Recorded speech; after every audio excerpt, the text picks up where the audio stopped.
क्या रेखा का उनकी सेक्रेटरी फरजाना के साथ है गलत संबंध? रेखा का जीवन किस्सों और अटकलों से भरा पड़ा है। कभी लोगों ने उनके सिंदूर के पीछे का राज जानने की कोशिश की, तो कभी रेखा की सेक्रेटरी फरजाना के साथ उनके संबंधों में दिलचस्पी दिखाई। आज के इस वीडियो में रेखा के जीवन का वो सच बताएंगे जो शायद ही आपने सुना होगा। आइए जानते हैं। रेखा अपने समय की सबसे उम्दा कलाकारों में से एक रही है।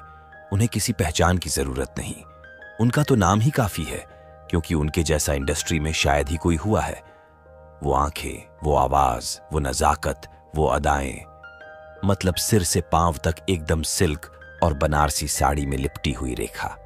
रेखा की प्रोफेशनल लाइफ तो खूब जगमग रही, लेकिन पर्सनल लाइफ उसके उलट रही। उन्होंने अपने जीवन में बहुत कुछ झेला है। आज हम इस वीडियो में रेखा का अमिताभ बच्चन से लेकर विनोद मेहरा से अफेयर और मुकेश अग्रवाल से की शादी के बारे में भी बताएंगे। कुछ ऐसी थी रेखा की पर्सनल लाइफ। रेखा का जन्म 10 अक्टूबर 1950 में चेन्नई शहर में हुआ था। उनका बचपन का नाम भानु रेखा था और उनकी माता का नाम पुष्पावली और पिता का नाम जेमिनी गणेशन है। दोनों का ही साउथ इंडस्ट्री से ताल्लुक था। अपने समय के वह दोनों ही बढ़िया कलाकार थे। अब बचपन से अपने पेरेंट्स की शानो शौकत को देखते हुए रेखा भी उन्हीं के जैसा बनना चाहती थी, और जब परिवार में आर्थिक संकट गहराया तो उन्होंने फिल्म इंडस्ट्री से अपने फिल्मी करियर की शुरुआत की। 16 साल की उम्र में ही रेखा ने तमिल फिल्म रंगुला रतलाम में अभिनय किया और फिर वह कन्नड़ फिल्म में बतौर लीड एक्ट्रेस काम करने लगी।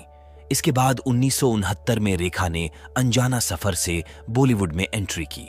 रेखा और अमिताभ बच्चन का रिश्ता। रेखा जैसी अदाकारा का नाम कई लोगों के साथ जुड़ा। इसमें सदी के महानायक बिग बी का नाम भी शामिल था। इन दोनों की पहली मुलाकात फिल्म दो अनजाने के सेट पर हुई थी। यहां इनकी जान पहचान बढ़ी, दोस्ती हुई, फिर प्यार हो गया। कहा जाता है कि दोनों एक दोस्त के घर पर मिलने लगे थे। इसके बाद जब इनकी फिल्म गंगा की सौगंध आई तो इनके रिलेशनशिप की खबर मीडिया को लग गई। तरह तरह की बातें होने लगी। एक अफवाह भी उड़ गई थी कि इन दोनों ने गुपचुप तरीके से शादी कर ली है। इतना ही नहीं, जब रेखा नीतू कपूर और ऋषि कपूर की शादी में मंगलसूत्र और सिंदूर में पहुंची तो बवाल मच गया। शादी की पूरी लाइमलाइट रेखा लूट ले गई, सभी कैमरे रेखा के पीछे। बाद में एक्ट्रेस ने बताया था कि वह सीधे शूट से आई थी और मेकअप उतारना भूल गई थी। लेकिन जब अमिताभ की जया से शादी हुई तो रेखा की ये लव स्टोरी अधूरी रह गई। रेखा और विनोद मेहरा का अफेयर। रेखा और विनोद मेहरा ने कई फिल्मों में साथ काम किया था। इनकी दोस्ती प्यार में कब बदल गई किसी को पता ही नहीं चला, लेकिन बाद में दोनों हमेशा के लिए अलग हो गए। खबरों की माने तो विनोद मेहरा की मां को रेखा बिल्कुल पसंद नहीं थी, क्योंकि विनोद मेहरा ने रेखा से सीक्रेट शादी की थी, और जब वह शादी के बाद उनको घर ले गए तो वहां उनकी मां उन्हें देखकर नाराज हो गई थी। इतना ही नहीं, यह भी कहा जाता है कि विनोद मेहरा की मां ने रेखा को घर के अंदर नहीं आने दिया था और उनको मारने के लिए सैंडल भी उठा ली थी। इसके बाद रेखा सारे रिश्ते तोड़कर वहां से चली गई थी। रेखा और मुकेश अग्रवाल का रिश्ता। बच्चन और विनोद मेहरा के बाद रेखा ने दिल्ली के बड़े बिजनेसमैन मुकेश अग्रवाल से शादी कर ली थी। 4 मार्च 1990 को शादी हुई, लेकिन दोनों अलग अलग शहरों में रहते थे। मुकेश दिल्ली में तो रेखा मुंबई में, लेकिन वह अक्सर मिलने के लिए दिल्ली जाया करती थी। एक समय ऐसा आया जब रेखा ने अपने ही पति से दूरी बनानी शुरू कर दी। कहा जाता है कि मुकेश को रेखा का फिल्मों में काम करना पसंद नहीं था और रेखा अपना करियर खत्म करना नहीं चाहती थी। इतना ही नहीं, मुकेश का अच्छा खासा बिजनेस भी शादी के बाद घाटे में जा रहा था। ऐसे में दोनों खुश नहीं बल्कि दुखी रहने लगे। फिर डाइवोर्स भी फाइल कर दिया। वहीं मुकेश इन सब तनाव को बर्दाश्त न कर सके और उन्होंने आत्महत्या कर ली।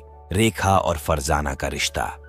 मुकेश अग्रवाल के जाने के बाद रेखा अपनी पर्सनल फीमेल सेक्रेटरी फरजाना के साथ रहने लगी। वह रेखा के साथ साए की तरह रहने लगी। दरअसल रेखा और फरजाना की मुलाकात एक फिल्म सिलसिला के सेट पर हुई थी। उस वक्त फरजाना रेखा की मेकअप टीम का हिस्सा थी। वह रेखा का हेयर ड्रेस का काम करती थी। यहीं से इनकी मुलाकात अच्छी दोस्ती में बदल गई और रेखा ने उनको बतौर सेक्रेटरी अपॉइंट कर लिया। 1986 से अब तक वह उनके साथ है। रेखा की लाइफ में इनका महत्व इतना बढ़ गया था कि उनकी परमिशन के बगैर कोई भी रेखा से मिल तक नहीं सकता। फरजाना अक्सर फॉर्मल्स में नजर आती है। उनके बाल भी छोटे ही हैं। बॉयकट हेयर स्टाइल ही रखती हैं। रेखा हर इवेंट, हर पार्टी, यहां तक कि संसद परिसर में भी फरजाना के साथ देखी जा चुकी है।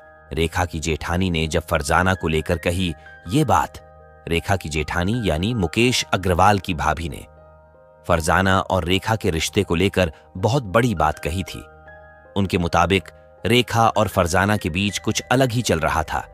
दोस्त होना या बहन होना बहुत अलग होता है, लेकिन रेखा और फरजाना का व्यवहार वैसा नहीं था। रेखा और फरजाना के बीच ऐसा रिश्ता था जैसा किसी पति पत्नी का होता है। मैंने अपनी आंखों से ये सब देखा है। इतना ही नहीं, रेखा की जेठानी ने तो ये तक कहा था कि अगर रेखा मुकेश से नहीं मिली होती तो मुकेश आज जिंदा होते। खैर, इस तरह की अफवाहों पर रेखा ने कहा था कि हमारे बारे में जो कुछ फैलाया जा रहा है वो बीमार सोच की पैदाइश है। तो दोस्तों, आप अपनी राय कमेंट में जरूर बताएं और इस वीडियो को लाइक, शेयर और चैनल को सब्सक्राइब करना ना भूलें। धन्यवाद।